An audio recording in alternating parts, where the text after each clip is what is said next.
Brought to you by Penguin.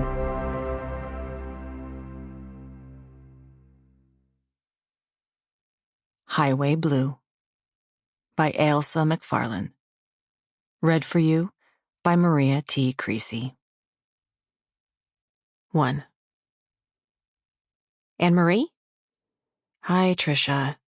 Where have you been? I've been trying to get a hold of you for days. Nowhere. I've been out walking Mrs. De Silva's dog. I've been home and working. Then pick up your phone. I thought you were dead. Why did you think I'd be dead? I don't know. I don't really mean that, but it would be like you, kidnapped off the beach or something. I don't know. No, still here. Good. How are you doing? Fine. Are you? I'm fine. Jesus, Trisha. A pause at the other end of the line, full of static and small background noises. I'm sorry. Please just call me from time to time if you need me. Yeah, I will. Okay. Listen, let's talk tomorrow. I've got to go now.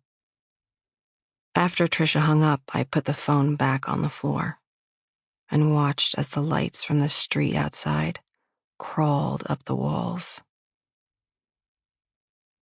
The television was on in the apartment.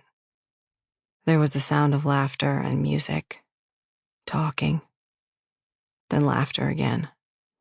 Someone was changing the channels. The television was always on. It sat on the old coffee table in the corner, murmuring softly. It was their background noise, and they needed it. The lights were always on, too. We couldn't afford it, but they always were. I shared the apartment with these girls. There were 4 of them. They worked all together in a hair and nail salon a few streets away, and so there were beauty magazines everywhere. Women looking out from their covers with dull, glazed stares. Stares ringed with heavy black. Full shapes of pink mouths. Wings of cheekbones. Smooth faces. We were not friends. There had been a spare room on offer, and so I'd taken it, and moved in when Cal left and I couldn't afford the rent on our apartment. I had been so numb back then.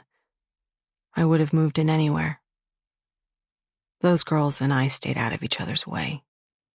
They circled around me and I circled around them.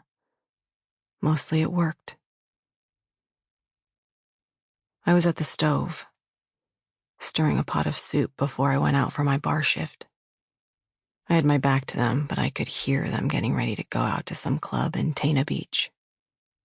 They talked about boys, and they talked in terms of numbers, not names. They analyzed nightly totals. They were pragmatic. One of them got up to leave the room, and she walked past me and tried to smile. Her name was Lola, and sometimes she tried to smile at me in that way that was a little self-conscious but well-meaning. I think she felt some kind of obligation for us to be friends because we lived together, and all the other girls were good friends except for me. I smiled back, and it was insincere and forced. After she left, the other girls began to talk about her because they had become tired of boys now, and the rule was that if one of them left the room in the apartment, then that made her fair game for the others to talk about. There was no real malice in it. It soothed them. Outside, I could see the yellow tops of palm trees, bright because of the streetlight that was underneath them. They were tall and molting thick wads of palm fibers. Their leaves glowed.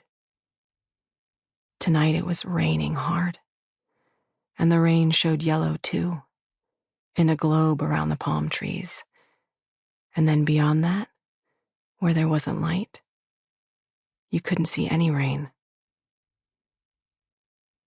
Work at the bar was long and hot and busy under the glow of the deep purple strip lights that ran along the ceiling and picked out flashes of the teeth and eyes of people leaning forward and sitting on the bar stools.